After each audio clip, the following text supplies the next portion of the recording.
دنگ امریکا لواشنطن پایتخت مخالکه که نویا برنامه کرد کنکشن که با آوائی زندی لسر کانال NRT و پلتفرم دنگ امریکا تی بلاف کرنج و بینر هجرا پیشکش تکن سلاوورزین من صالح دمیجر و هفکارا من هیروزنگنا بو بینر هجرا. بابەتەکانی ئەمڕۆمان بریتین لە زانیاری لەسەر تەقینەوەی پاکێجێک لە نێو زانکۆیەکی ئەمریکادا لێدوانەکانی سەرۆک بایدن لەسەر پێشکەوتنەکانی هێزەکانی ئۆکرانیا باری ئابووری ئەمریکا کێشە و ئاڵۆزیەکانی عێراق و هەڵبژاردنی ناوخۆی پارتی دیموکراتی کوردستان و چەندین بابەتی تریش. ام هروها بحثا دیارده کوچبریه ج سوریه بگشتی و به تایبەتی ج هەرێمên باکوور و ڕۆژهەڵاتی سوریه و هەن مجارên دژی دکن.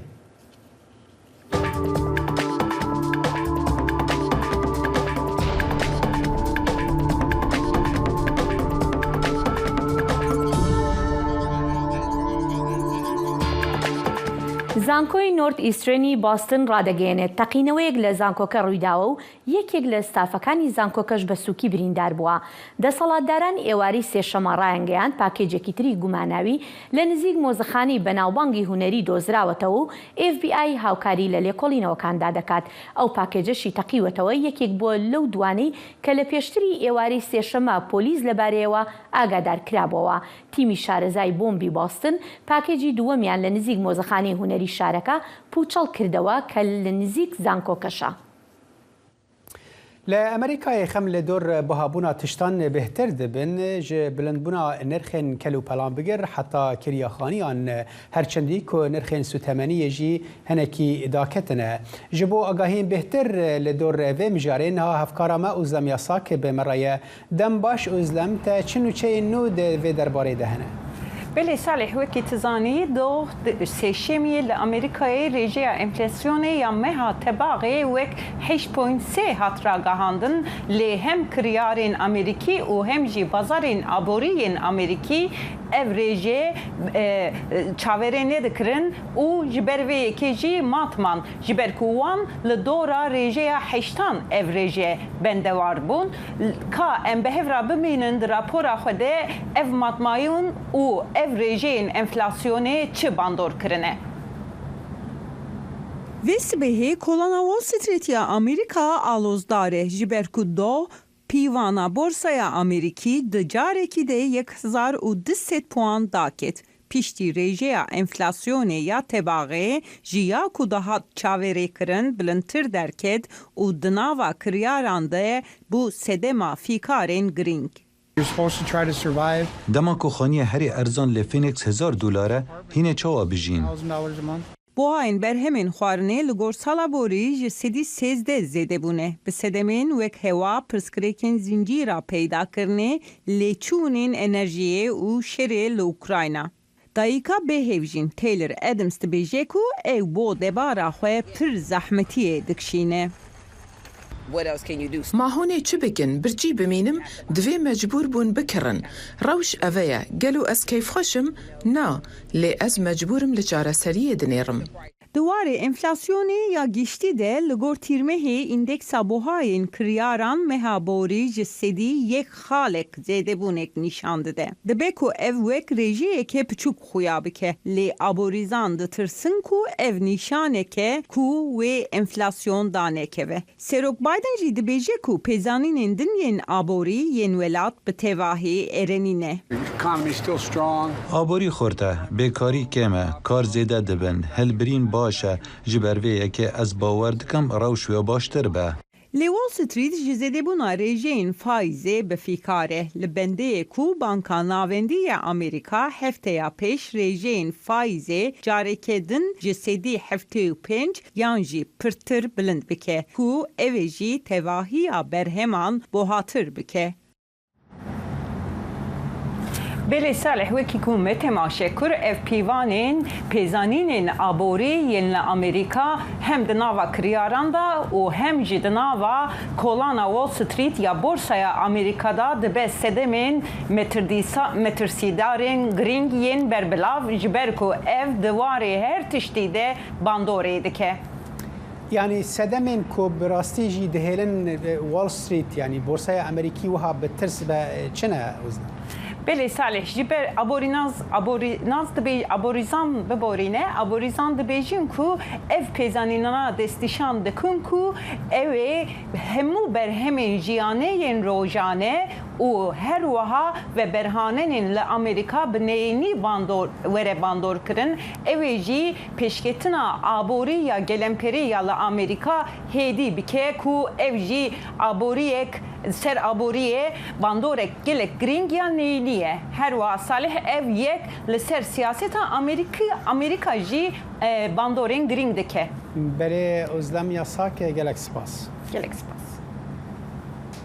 نانسی پلۆسی سەرۆکی ئەنجومەنی نوێنەرانی ئەمریکا ڕێوڕسمێکی سوێند خواردنی بۆ 3 نوێترین ئەندامی کۆنگرێس ساز کرد لەو ڕێوڕسمەی ڕۆژی سێشەماکە لە واشنگتن بەڕێوەچوو 2 کەس لەوانەی سوێندی یاساییان خوارد بریتی بوون لە ماری پێلتۆلای دیموکراتەکانی ئەلاسکا و پاترایانی نیویۆرک سێ هەمیشیان جۆ سیمپۆلنسکی کۆماری ناوچەی نیویۆرکە شانی باسا پێلتۆلا بوو بە یەکەم ئەندامی کۆنگرێسی ئەلاسکایی ڕەسەن لە مێژووی ئەمریکادا و یەکەم ژنیشە لەو شوێنەدا بێت ئەو جێکای دان یانگی کۆچکردو دەگرێتەوە پاش ئەوەی توانی لە هەڵبژاردنێکی تایبەتدا لە سارا پێڵنی کۆماری بباتەوە.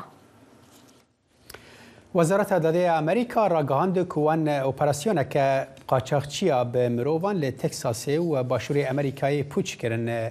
د اپراسیون هزن ارکا هفبش الفا ده 8 قاچاقچی مروان هاتن گرتن ارمینیا سرانو پیدرا کو بناو ارما تناسین و ادعا کردن کو ریبرا گروپیه او و 7 کسندن ل تکساس لویزیانا، میسیسیپی و آلاباما هاتن گرتن. لگور لیستا تاوانباریه گروپ جبو کوچبران ریین جداین و گوهستن به کار آنینه وکو تانکرین آوه، صندوقین دارین و پشتا بارهلگران. ده لیست دا هر وها دست نشان کرن که مال و پرین به قاسی 2.3 میلیون دلار جی هاتن دست سر کرن. سەرۆک بایدن دەڵێت ئۆکرانیەکان لە شەڕەکەیاندا دژ بە رووسیا پێشوەچوونێکی بەرچاویان کردووە کاتێک لە میانەی کۆنگرە ڕۆژنامەوانەکەی ڕۆژی سێشەمەدا پرسیار لە بایدن کرا لەسەر ئەوەی ئایا دەکرێت بگوترێت دەستکەوتەکانی ئۆکرانیەکان خاڵی وەرچەرخان بێت لە شەڕەکەدا بایدن گوتی ناتوانرێت وەڵامی ئەو پرسیارە بدرێتەوە زۆر سەختە ئێستا بزانرێت سەرۆک بایدن گوتیشی پێی وایە ماوەیەکی درو درێژ دەخایەنێت سەرکردەکان لە بایدنەوە بگرا هەتا ئەوانی خوارەوە نەیانویستووە سەرکەوتنی پێشوەختە ڕابگەێنن پاش ئەوەی هێرشێکی ئۆکرانیەکان سەربازە رووسیایەکانی ناچار کرد پاشەکشێکی بێبەرنامە لە باکووری وڵاتەکان جام بدەن هەر لەو کۆنگرە ڕۆژنامەوانیەدا سەبارەت بە زیادبوونی نیگەرانیەکانی هەڵاوسان لە ئەمریکا سەرۆک بایدن ئەو جۆرە نیگەرانیانی ڕەت کردەوە گوتی پێم وایە باش دەبین. برپرسی اولکاری برای توییتر جه کنگرس را گفت که پلتفرما مدیا جواکی جبر بروانی اینترنت لاواز دهیلک و اوجالی گنجان دزان و سیخوران و وره بکارانین و نپنیا بکارهنرین و دخه مترسیه.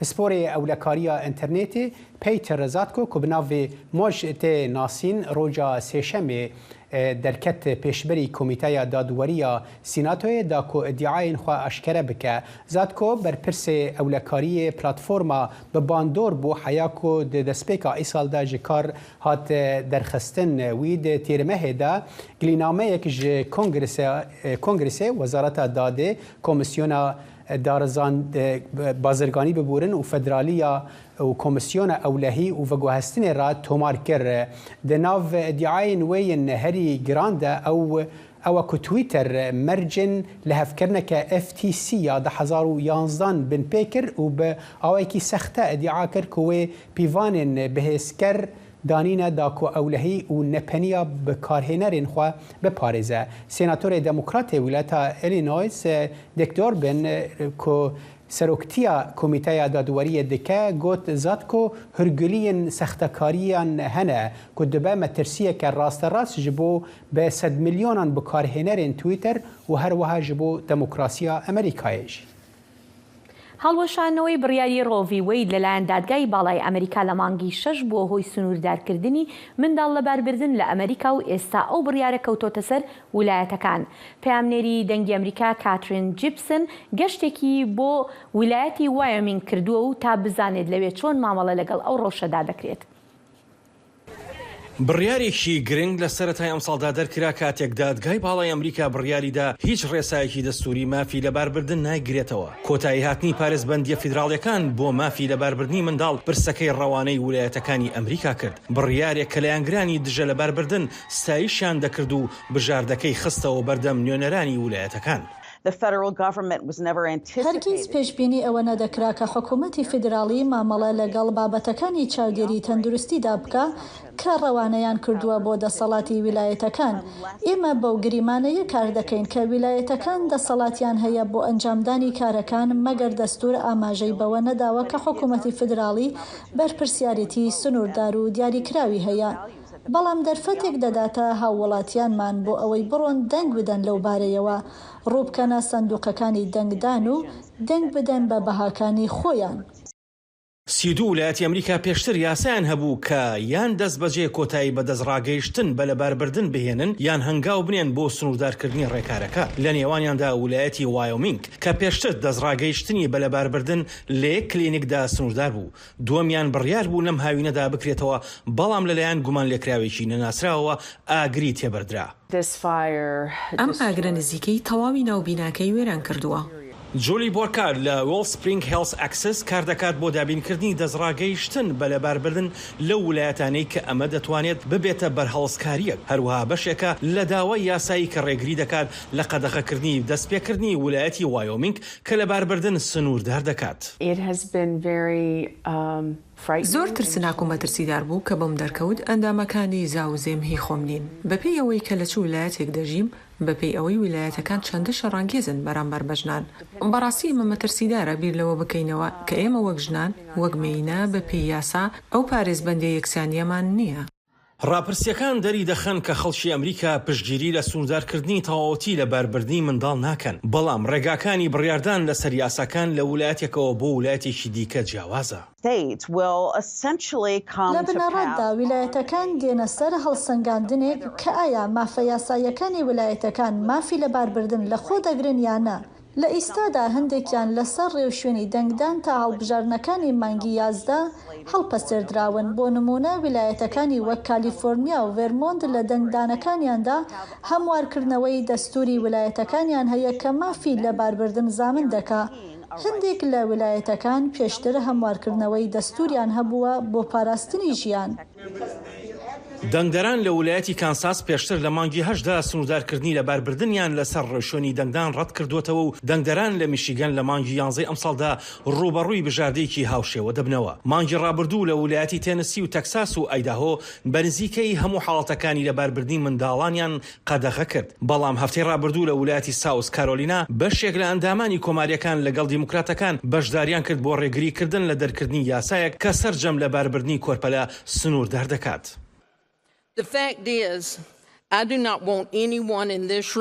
ڕاستیەکە ئەوەیە کە من نامەوێت لەم ژوورەدا کەس بڕیاری ژیان و مردنم بۆ بدات. شەڕی هێشتنەوەی لە باربردن بە یاسایی لە ویلایەتی وایۆمینگ نزیکە لە دڵنیاییەوە کە هەموو ڕێگاکە لێرە بگاتە دادگای باڵای ویلایەتەکە کە هەموو دادوەرەکان لەلایەن کۆماریە فەرمانڕەواکانەوە دەستنیشان کراون. ئاسۆ جەبار، دەنگی ئەمریکا بۆ راپۆرتی کاسرین جەپسن. سەرۆکی ئەمریکایە جۆ بایدن ڕۆژە دوشەمێ هەن فەرمانە ئیمزەکردن دەمەکێدا کوی دەستپێشخەریە خۆیش بۆ پەیداکردنا دەرمانکردنی نو و ڕێگرتنا لە مرنا ji ber penceşêrê pêşxist agahiyên bêhter di vê raportê de.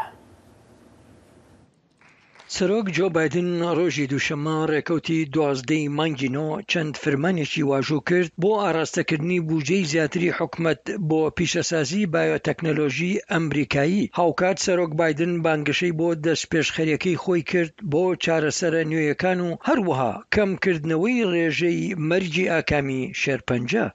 من ئامانجێکی درێژمەودا بۆ دەستپێشخەری کانسەر مونشات دادەنێم بۆ پێکەوە کۆکردنەوەی شارەزایی ئەمریکایی. ئەوەی ئێمە بەشداری تیادا دەکەین هەروەک چۆن گەیشتینە سەرمانگ و لەمەشدا بتوانین چارەسەری شێرپەنجەکان بە تەواوەتی بکەین. لە کتێبخانەی جۆن ئف کەنەدی لە بۆستن لە 60هەمین ساڵیادی وتاری جۆن ئف کەنەدی ئەوەی هانی ئەمریکایەکانی دابوو پێشەوایی لە دۆزینەوەی بواری وڵاییدا بکەن، سەرۆک جۆ بایدن گوتی من ئامانجێکی درێژخایەنم بۆ کانسەر مونشات دادەنێم. کۆماریەکان و سربەخۆکان و هەروەها دیموکراتەکان لە کۆنگرێس پێکەوە گرت بوونەتەوە سەرەتا بڕی 1 ملیار دۆلاریان لە دەست پێشخەری ناسراو بە ئاژانسی پرۆژەکانی لێکۆڵینەوەی پێشکەوتو بۆ تەندروستی تەرخان کرد. سەرۆک جۆ بایدن بەراوردێکی لە نێوان ئامانجی سەرۆکی پێشوو بۆ گەیشتن بۆ سەر مانگ و نێوان ئامانجی خودی خۆی کرد بۆ کەمکردنەوەی ڕێژەکانی مەرجی ئاکامی شێرپەنجە بۆ نیوە لە ماوەی 25 ساڵی داهاتوو. ئاژانسی پرۆژەکانی لێکۆڵینەوەی پێشکەوتوو بۆ تەندروستی 1 ئامانجی هەیە، ئەویش بەرە و پێشبردننی دەستکەوتەکانە بە مەبەستی ڕێگریکردن و زانین و هەروەها چارەسەرکردنی نەخۆشیەکان لەوانە شێرپەنجە و زەهایمەر و نەخۆشی شەکرە و هەروەها نەخۆشیەکانی دیکە بە مەبەستی توانای پێدانمان هەتا ژیانێکی تەندروست بژین. بەرپرسانی بەڕێوەبەرایەتی بایدن گوتیان فەرمانەکە ئەوەی سەرۆک واژووی کرد ڕێگە بە حکومەتی فیدرالی دەدات بوجە تەرخان بکات بۆ بەکارهێنانی لە بوارەکانی میکرۆب و هەروەها ئەوانەی لە سەرچاوەکانی دیکە بە شێوەی بایۆلۆژی وەرگیراون بۆ دروستکردنی خۆراکی نێو و پەین و هەروەها تۆ. بەڵام داهێنانە تەکنۆلۆژیەکان بۆ ڕزگارکردنی ژیان بەس نییە. پێویستە ئێمە بایۆ تەکنۆلۆژی لێرە لە ویلایەتە یەکگرتووەکانی ئەمریکا بەرەو پێشەوە بەرین. هەر بۆیە من فرمانێکم واژۆ کرد ئەوەی بودجێ حکومەتی فیدرالی تەرخان دەکات بۆ دڵنیابوون لەوەی کە بایۆ تەکنۆلۆژی لە ئەمریکادا دادەهێنرێت. کۆشکی سپی هیچ زانیاری تایبەتی نەدا کە ئایا چەند پارە بۆ ئەو مەبەستە لە بەردەستا دەبێت و سەرچاوی ئەو پارەیە کوێیە یان ئایا چۆن تەرخان دەکرێت. کارۆلین کەنەدی با بە من کۆتایی پێ بهێنم و بڵێم من نەمدەتوانی لێرە بم و باسی تێدی مامت بکەم. ئەو خۆشەویستترین هاوڕێم بوو. یەکێک لەو شتانە وەک خێزان لێکی نزی خستینەوە. ئەو شێرپەنجە ترسناکەی ئەو کوڕەکەم بوو بێیۆ بوو. ئەو هەردووکیانی کوشت و مەودای مەرجی نێوانیان چەند مانگێک بوو.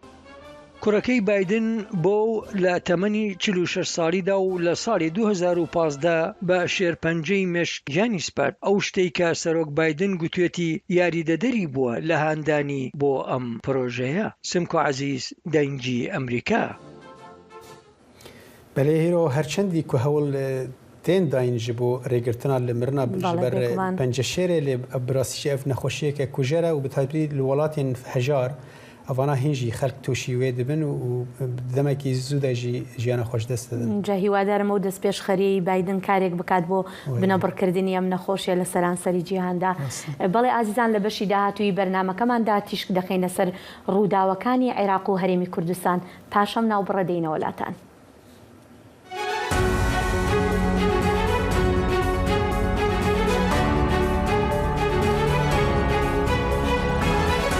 واشنگتن بەرنامەیەکی هەفتانەیە لە بەشی کوردی دەنگی ئەمریکاوە ئامادە و پێشکەش دەکرێت. من بەڵێن ساڵح هەموو ڕۆژانێکی هەینی لەگەڵ پسپۆراندا تاوتوێی گەرموگورترین بابەتی ڕۆژ دەکەین لە پەیوەندی بە سیاسەتی دەرەوەی ئەمریکاوە.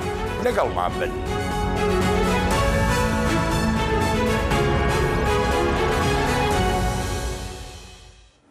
پارتی دیموکراتی کوردستان لە ئێستادا خەریکی هەڵبژاردننی ناوخۆیی حیزبەکەیەتی بۆ دەستنیشانکردنی ئەندامانی کۆنگرەی چواردا. بۆ زانیاری زیاتر لەسەر ئەم بابەتە دەچینە لای ئەحمەد زێباری پەیام نێرمان لە هەولێر. ئەحمەدم کاتت باش، دەکرێت پێمان بڵێ هەڵبژاردنە ناوخۆیەکانی پارتی بەچی گەیشتۆ و چۆن پرۆسەکە بەڕێوە دەچێت لە ئێستادا؟ زۆر سپاس هێرۆ. تا ئێستا کە من قسەکەم کەمێک بەر لە ئێستا لەلایەن کاربەدەستێکی باڵای پارتی دیموکراتی کوردستانەوە پێم ڕاگەنڕاکە 48% هەڵبژاردننی نێوخۆییەکان بۆ دەست نیشانکردنی ئەندامانی کۆنگرەی چواردەی پارتی دیموکراتی کوردستان تاوە بۆواتە 52% هێشتا ماوە. لە دەوری 800 ئەندامی کۆنگرە دەستنیشان دەکرێن کە ئەم 800 کەسە ئەندامانی سەرکردایەتی پارتی دیموکراتی کوردستان دەستنیشان دەکرێن و دادەنێن. پاشان ئەندامانی سەرکردایەتی ئەندامانی مەکتەبی سیاسی پارتی دیموکراتی کوردستان هەڵدەبژێرن.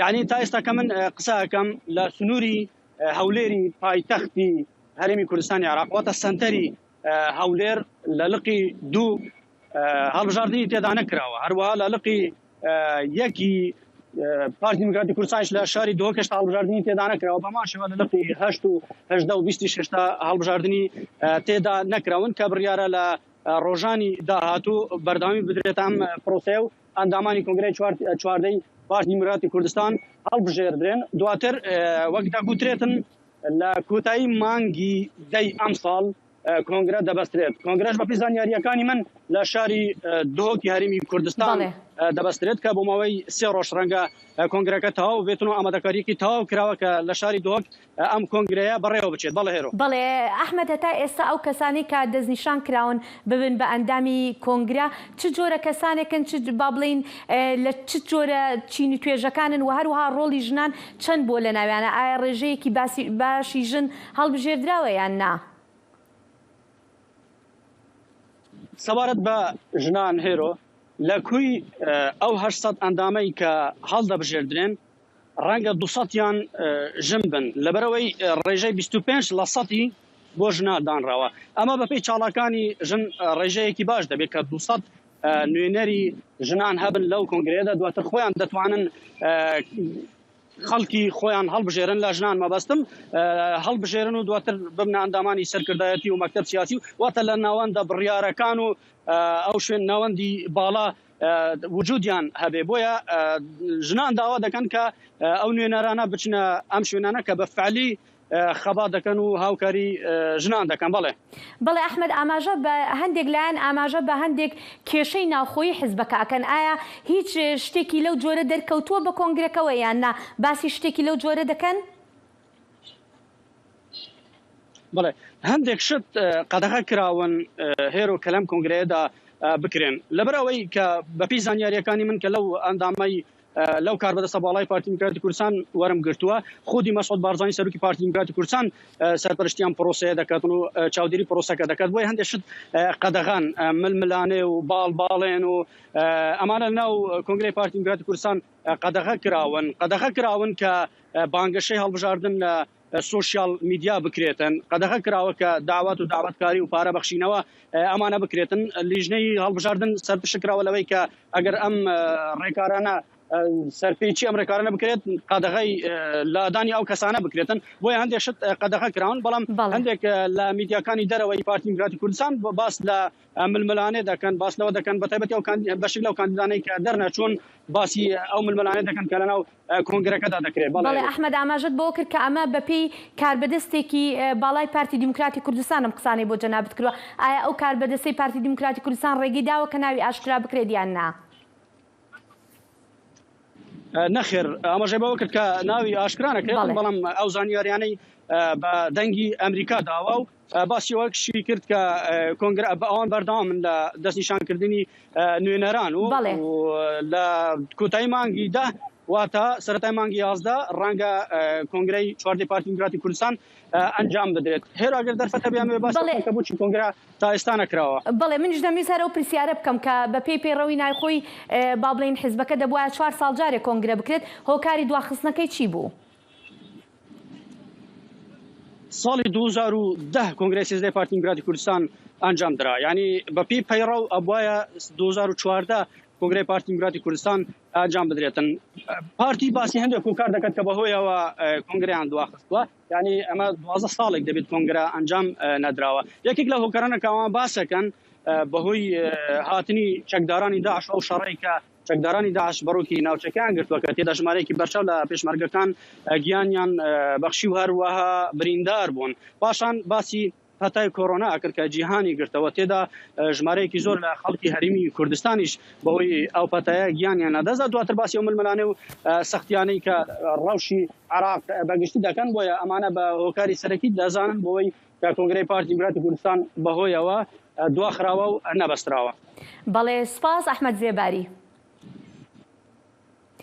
پرسی پێکێنانی حکوومەتی نوێ عێراقیش هەر بە هەڵپەسێراوی ماوەتەوە و هێشتا لایەنەکان نەگەیشتون بە ڕێککەوتنێک بۆ پێکێنانی حکوومەتی نوێ یان جارێکی تر هەڵبژاردننی پێشوەختە بۆ زانیاری نوێ لەسەر ئەم بابەتە دەچینە لای پەیامنێرمان دڵشاد ئەنوەر.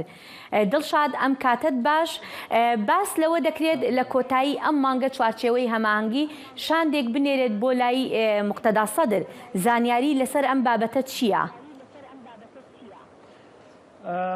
وەکاگەدارن کە پرسی سیاسی لە هەرێم لە عێراقا پرسێکە کە گرێدراوەتەوە بە وەزعی ئەمنیشەوە. بارودۆخی عێراق بەهۆی ململانی نێوان هێزە شیعەکانەوە لە ڕووی سیاسیەوە چەقی بەستووە، بەڵام لە ڕووی ئەمنیشەوە دۆخەکە ئاڵۆز بووە. بۆیە تاکو ئێستا هەوڵەکان بەلاوازی یاخود با بڵێن جوڵەی لایەنە سیاسیەکان وەستاوە ڕەبتی بە چلەی ئیمام حوسێنەوە بووە. بڕیارە لە دوای 20 ئەم مانگە چوارچەوەی هەماهەنگی جارێکی تر جوڵەکانیان بۆ پێکێنانی حکوومەت دەست پێ بکەنەوە جوڵە سیاسیەکانیان بۆ مەبەستە لەگەڵ لایەنەکانە دابنیشن و بە پێی ئەو زانیاریانەی کە دەست ئێمە کەوتووە قەرارە دوای 20 مانگ وەفدێک بنێرنە لای ڕێبەری ڕەوتی سەدر و داوای لێ بکەن کە بەشداری پێکێنانی حکوومەت بکات. ڕەنگە یعنی ئەوان چاوەڕێکن کە سەدر ڕەنگە داواکەیان ڕەت بکاتەوە، بەڵام ئێستا گرفتەکە ئەوەیە کە سەدر گەرداوەکەشان ڕەت بکاتەوە جارێکی تر ململانی و کێشمەکێش لەسەر ئاستی عێراق سەر هەڵەداتەوە، چونکە سەدر کە تاکو ئێستا دۆخەکە هێورە و بە هێوری ماوەتەوە لایەنەکان جوڵیان نەبووە، هۆکارەکەی چلەی ئیمام حوسێن و سەرقاڵبوونی هێزە شیعەکان بووە بۆ مەسەلەیەوە. ئەگینا پێچوێ لە دوای 20 مانگەوە شاندەکە بنێرنە لای سەدر و داوای بەشداریکردنی لێ بکەنەوە، پێ ناچێت سەدر ڕازی بێت بەشداری حکوومەت بکات، چونکە پێشتر خۆی گەورەترین کوتلە بووە و کشاوەتەوە، پێشتر خۆی ئەیوێت حکوومەت تەشکیلەکەم. ئێستا کە وەکو لایەنێک لە دەرەوەی پەرلەمانەوە خۆڵک کرێ، پێ ناچێت سەدر بەمە ڕازی بێ، بەڵام ئاماژەکان بۆ ئەوواچن کە ڕەنگە سەدر جارێکی تر ئەگەر ئەمان دەست بکەنەوە بە جوڵە بۆ پێکێنانی حکوومەت و بە بێحسابکردن بۆ سەدر، ڕەنگە جارێکی تر ناکۆکی و کێشە بەرۆکی عێراق بگرێتەوە، بە تایبەتی دەوترێت لە مانگی دا کە لە مانگی تشرینە ڕەنگە تشرینیەکان بڕژێنەوە سەر شەقامەوە خۆپشاندان ئەنجام بدەن، ڕەنگە سەدر ئەمەی پێخۆش بێ لە پشتەوە کە داعمی ئەوان بکا بۆ ئەنجامدانی خۆپشاندان، بۆیە دۆخەکە لە دوای 20 مانگەوە ڕوونترە بێتەوە. بەڵێ دڵشاد دەمەوێت بزانم ئاڵۆزیەکانی عێراق تا چەندێک کاری کردوتە سەر باری ئاسایش لە وڵاتەکەدا؟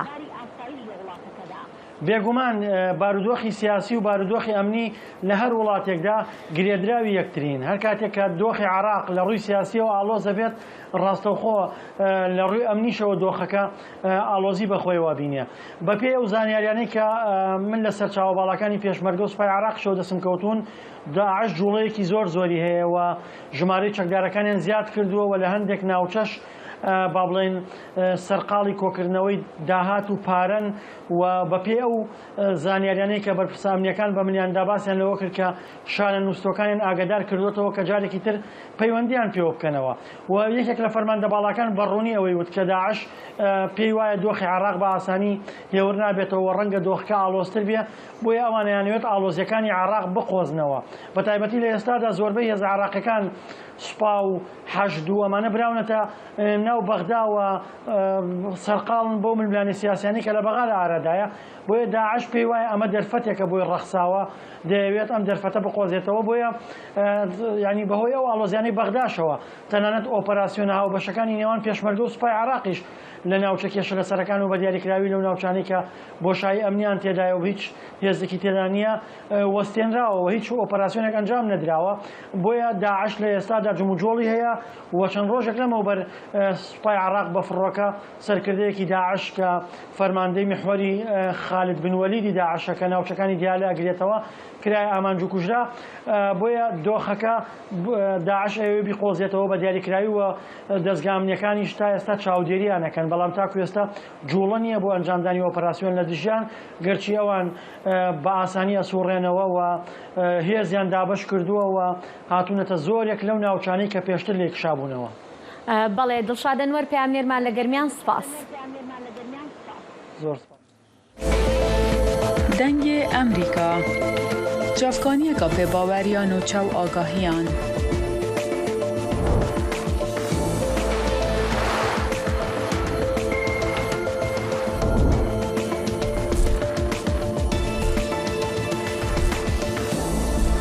برای مالپەر و پلاتفۆرمên میدیا civakîya dengê Amerîka bala xwe bidin pêzanîn û nûçeyên cîhanê.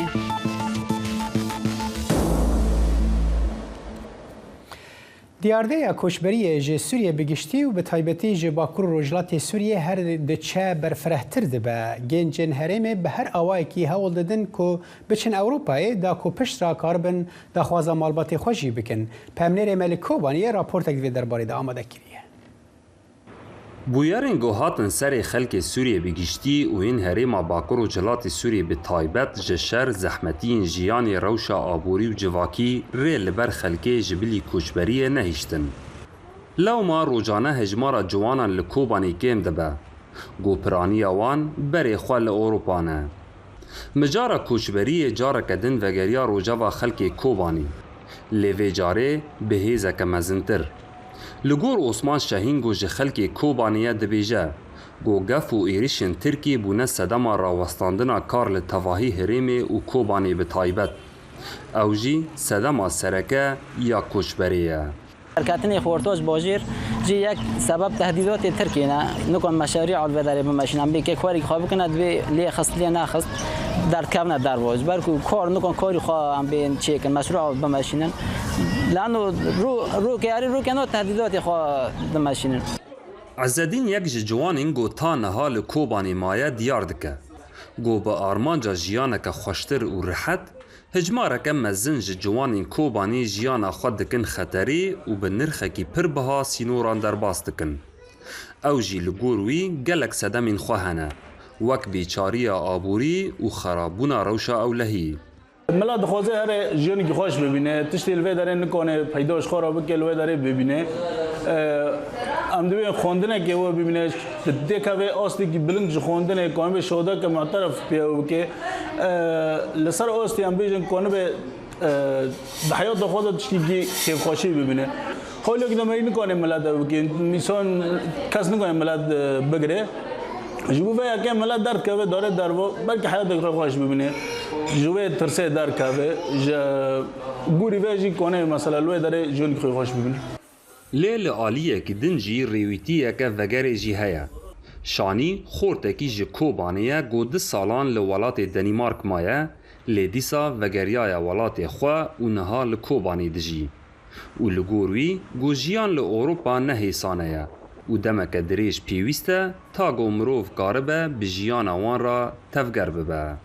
أوروبا نو جنات هنا بهيفية قوانين إخوانا سيستم أخويا شرطنا طبعا تشتاق كيلو دارين إخوان اندماج مجتمعي وان رو زوني عادات وتقاليد ما وان نابيك مرسلة اندماج برشتنا سيستم زمين وخاصة إنسان بعمر مازن به هیویا جیانک نو و خوش خطری و زحمتین ری دادگرینه و دبه سدم گوروجانه کوبانی جوانین خواوندا بکه. هنک جوان قد ناگهیجن و ترمینوان لخودیان ودگرن و هنک جی دگهیجن ولاتین غربته و جیانک نو دست پیدکن. محمود بالی دنگ امریکا، کوبانی. جبو رونیکردن و شیروکردن وی دیارده کوچبری جه هریمین کردی نها دکتر بختیار حسین پزشکی گشتی جه باجار کوبانی بریا سکایپ بمرایه دم باش دکتر بختیار تو باوی که روجانه دناف خلک کوبانی دایی و جنیزیک و روشوان دشوپینی سدمین راستین کوچبری جه هریمین کردی دوان دمین داویده چن الگور خوندناته؟ بله سلام ورز کک صالح سپاس بوده و جبو رادیو دنگ امریکا براستی بابت گرینگ بابت کشوریه آگو دوادن دویدش گلکی بویا بابت لسر پرسوا خابن یعنی سبب وی کشوریه که آواکی چالاک و آواکی اکتیو روجانه جروجاواب تواهی و جهری من ما وکا کوبانه او خامات و انرژین genç دارن اوجی سبب انجام وی شرک و وی ولاتی 11 سال دقومه و او کشه روزانه مزند به یعنی و در وی حیلولا دولت نوفتوی از الحز یک نکاربون شغل سوریه تواهی چهار سر بکره آرامی چه با واجبی بونه فاکتور کو روجا ایرو باندور دکن پسیکولوژی ملت وقت راپورا و داشتیم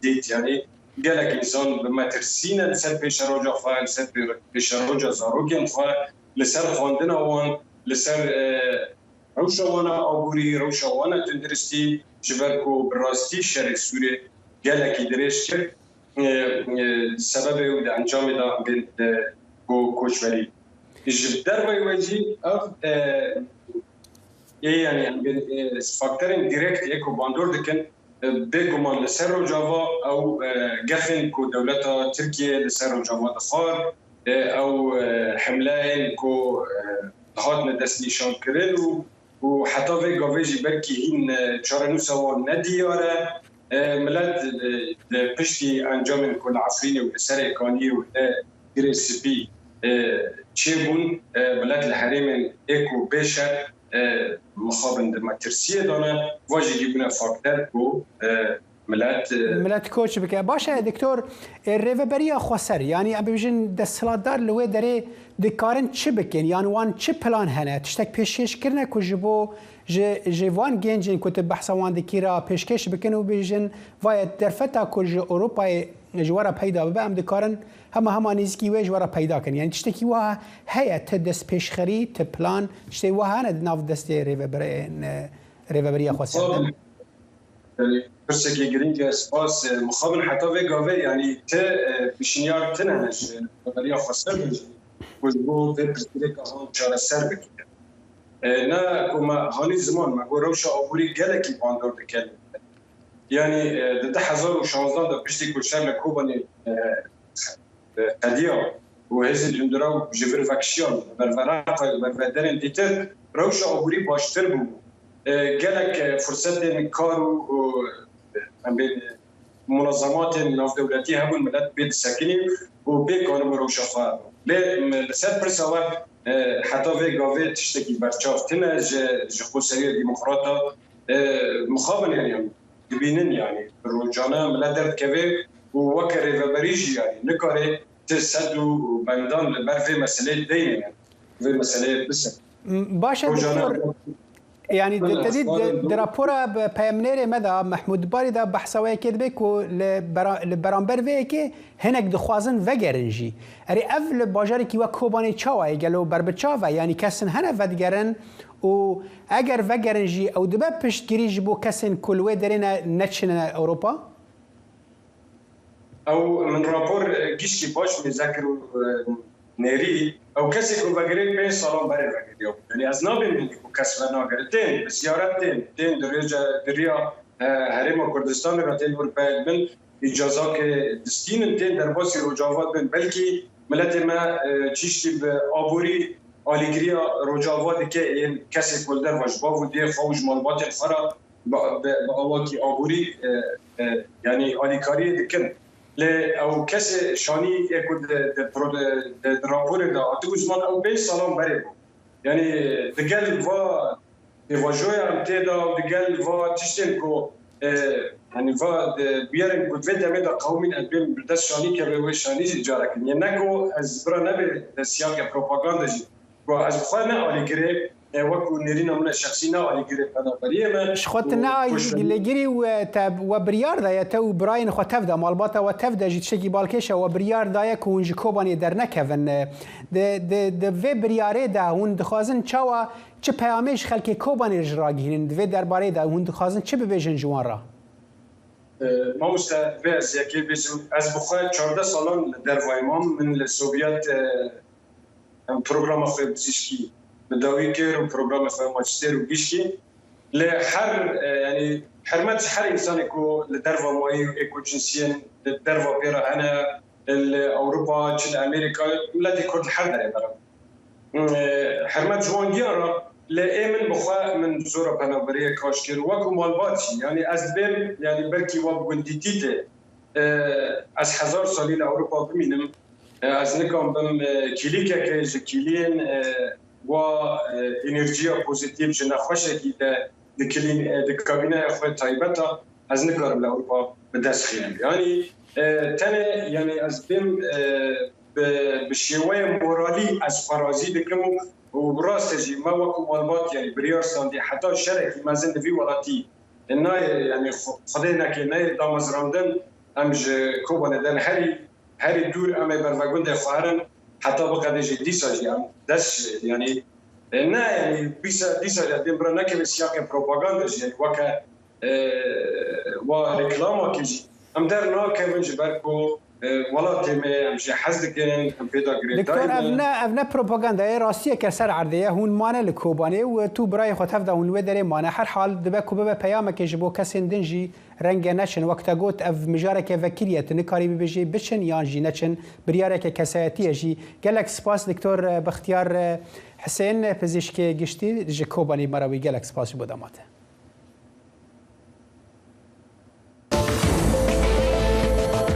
دەنگی ئەمریکا سەرچاوەی متمانە پێکراوی هەواڵ و زانیاری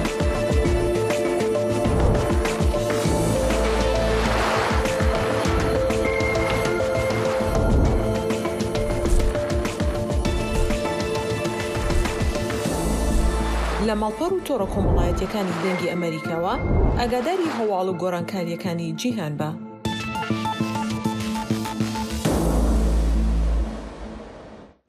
کاربەدەستانی پەنتاگۆن باوریایەوە مامەڵە لەگەڵ ڕاگەیاندنی سەرکەوتنی پێشوەختەی هێرشی ئۆکرانیا دەست بە رووسیا دەکەن کە بووەتە هۆی کشانەوەی ناڕێکوپێکی سەربازە رووسیایەکان لە باکووری وڵاتەکە. کاربەدەستە لەشکریەکان چاویان لە شەڕەکانی داهاتوو دابینکردنی چەکی زیاترە بۆ ئۆکرانیا و فراوانکردنی مەشق و ڕاهێنانەکان دادەڕێژن. لە هەمان کاتیشدا باوریایەوە چاوەڕوانی وەڵامی رووسیا دەکەن بۆ زیانە لە ناوکاوەکانی سەنگەرەکانی شەڕ. ژەنڕال پات رایدەر گوتەبێژی پەنتاگۆن ڕۆژی سێشەمە ڕایگەیاند ئێمە بەردەوام لە گفتوگۆداین بۆ ئەوەی بزانین پێداویستیەکانی هاوبەشە ئۆکرانیەکانمان چین و ڕەوشی بنکەکان چۆنن وەک بینیمان و وەک بەڵگەی ئەم هێرشە بەرپەرجدانەوەیە ئەوان ئەو ئامێرانە بەکاردەهێنن کە کاریگەریەکی زۆریان هەیە بۆ گۆڕینی ئاراستەی مەیدانی شەڕ. هاوکات پەنتاگۆن دەژڵێت ئەمریکا هەوڵ دەدات بزانێت پێداویستەکانی داهاتوو چین لە ناویاندا مشتومڕ لەسەر ڕاهێنانی زیاتر بۆ یەکە گەورەکانی ئۆکرانیا. سەرۆکی ئوکرانیای ڤلۆدیمیر زێلێنسکی ڕۆژا سێشەمێ گوت پیڤانên سەقامگiriye lê zêtirî 4,000 kîlometreyên çargoşeyên xaka azadkirî hatine danîn. Zelensky got li herêmên din bermahiyên dagîrkeran û komên têkderan tên destnîşankirin, hevkarên wan têne desteserkirin û ewlekariya tam pêk tê. Wî her wiha behsa peymana ewlekariya Kiyevê ku roja sêşemê ji aliyê sekreterê giştiyê berê yê netewên yekgirtî Andres Fogh Rasmussen ve hat pêşkêşkirin kir, wî got em kar dikin ku çavdêrên herî bihêzên cîhana azad bibin garantorên ewlehiya welatê me. نزیکەی هەموو بیناکانی شاری ئیزیۆمی ئۆکرانیا شوێنەواری شەڕیان لەسەر دیارە. ئەو شاری دەکەوێتە هەرێمی خارکیڤەوە شوێنێکی گرنگە بۆ گەیشتنی کەلوپەلەکان بۆ بەری باکووری رووسیا. سەربازانی ئۆکرانیا ئیزیۆمیان ئازاد کرد لە کاتێکدا دەستیان گرتەوە بەسەر چەندین ناوچە لە باشوور و ڕۆژهەڵاتی وڵاتەکە کە بەهۆی شەڕەکەوە زیانێکی زۆریان بەرکەوت بوو. لە دەمێکدا کە ئێستا رووسیایەکان لەوێ نەماون ئاسانترە ئەو زیانانە هەڵبسەنگێندرێن کە بەهۆی شەڕە قورسەکانەوە بەرناوچەکە کەوتون. دانیشتوانی خۆجێ هیچ ئەوەندە هەست بە پارێزراوی دەکەن کە بتوانن بچنە دەرەوە و ستایشی هێزەکانی ئۆکرانیاش دەکەن. زایڵی داهێنان بەرنامەیەکی فەرهەنگی و هونەری بەشی کوردی دەنگی ئەمریکا. من ئاسۆ جەبار لە واشنگتن دیسیەوە هەردوو هەفتە جارێ دەبمە میوانی ماڵەکانتە لەگەڵمان.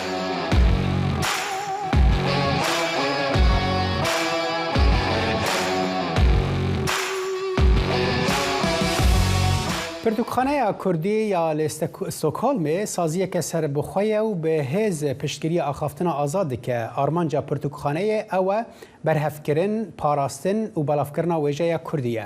هەفکاری مەدەخیلی شەمۆ سەردانە پرتوکخانەیە کرد و ئەو راپۆرت ئامادە کرد. کتێبخانەیە کوردیا ستۆکهۆلمێ لە ساڵە 1997 هات دامەزراندن. سازیەکە بە بکارە بە بەرهەمین چاپکردین سەر دۆزا کوردان، دیرۆک، کەلتور، جوگرافیا و سیاست و هەر لایەنێک دیێ گرێدای کوردان بەرهەف بکە، کۆم بکە، سەغبێریا وان بکە و ji خوێندەوانان ڕ بەردەست بکە، هیڤیا نویسکار و هەلبەستوانی کورد نەدیم داگدەڤرین بوو لە دەمێ ئاواکردنا vê کتێبخانەی بە ئالیکاری و پەیوەندیên wî digel Swîdyan û Kurdên akînciyên Swêdê. Piştî 25 salan bi rêveberê kitêbxanê Newzat Hirorî dibêje, ev kitêbxane ne bi tenê cihê parastina kitêb û berhemên nivîsî bi çendîn zarav û ziman aya, بەلکو بووە سمبۆلێک ji Kurdan را. بووە سمبۆلێکە نەتەوەییژی بۆ کوردان. بژاوی وەختی هەمی کورد خۆتێرات بینن خۆتێرات بینن و هەوڵ دەدەن و vê kitêbxانê biparêzin ku ev kitêbxane neyêdgirtin ji ber ku em zanîn Hirorî hîvî dike li rojekê şiyana wan hebe ji bo bi dijîtalkirina berheman heta ku kitêbxane bibe çavkaniyek modern.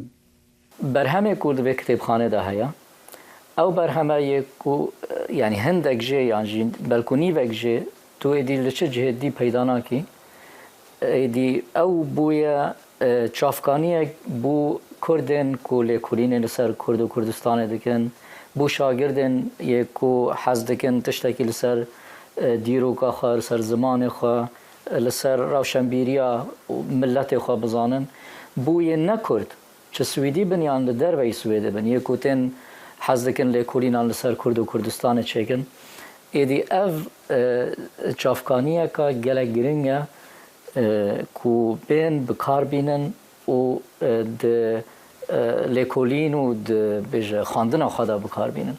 Lêre karî xwe dikim li bo ke ew pertûkanê ke pêşkeş kirawin bi kitêbxane min lêre tomariya nekim çetin ew sistemî kitêbxanekanî Swîdî şewe ewanê ke ziyadeyê dayane lên eger bêt û bo dostek xwenerek kesek bî bet û بەشێکی لێ ئەفرۆشین هینەوە بۆ پەرتوخانەکە باشە.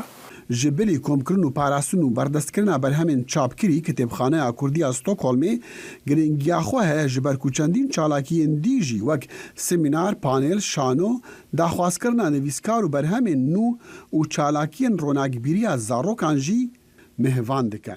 Ev kitêbxaneya Kurdî li welatekî ye eger tu hezir bikî ku nifşê duê û siyê yê ku li vêrê mezin bûne yê Kurda Kurdiya wan qels e, Kurdiya wan kêm e, Kurdiya wan zeîf e. Ji ber çi ji ber ku tenê li malê di nav malê de Kurdiyê bikartînin li derveyî malê derveya çi dijîtal bit yan jî derveya fîzîkî bit zimanê wanê serekî bi rastî Swîdî ye yanî.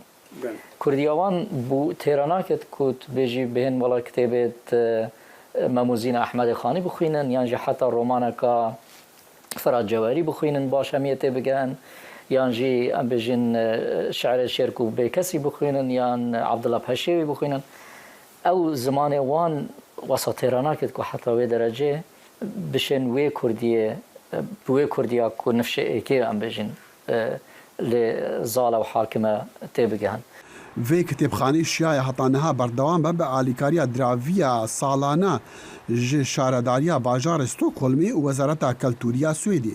Lê bi rêveberê wê dibêje mixabin jimara kesên ku qesta kitêbxanê dikin gelkê kêm e hevber digel jimara zêdeya Kurdan li Swêdê.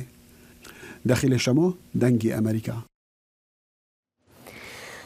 بەڵێ ساڵح دەشزانین کە لە ئێستادا هێشتا ڕێزلێنان بەردەوامە لە شاژن ئەلیزابێتی دووهەم کە لە هەفتەی ڕابردوو کۆچی دوایی کرد و ئێستا ئەمڕۆ تەرمەکەی لە کۆشکی باکنهامەوە بۆ وێستمینستەر هۆڵی وێستمینستەر دەگوازرێتەوە کە هۆڵێکی پەرلەمانە و لەوێ هەتا ڕۆژی دووشەممە 19 مانگ کە ڕۆژی بە خاکسپاردنەکەیەتی لەوێ ئەمێنێتەوە تاوەکو خەڵکی ڕێزی خۆیانی لێ بنێن. بەڵێ هێروەم دزانن جی کۆ تایبەتمەندیەکە ئەو بێگشتی نەتەنێ لە بریتانیایە لە هەمی دنیایە و لە بەتایبەتی لە وڵاتێن کۆمنوێڵث تێنافکردن هاتیە داین بۆ مرنا شاها بریتانیا ئەلیزابێت وەکتەژی گوتی کوێ ڕۆژە 19 مەهەیە وێ سەرکردەیەن هەموو وڵاتین دنیای ئامادە ببنج بۆ کۆ ئەم ببێژین مەراسیمێن فەرمی بناخکردنا وێ حاضر ببن. بەڵێ بێگومان و هەروەها بینیمان کاتێکیش کە تەرمەکەی لە شوێنێکەوە بۆ شوێنێکی تر دەگوازرێتەوە خەڵکی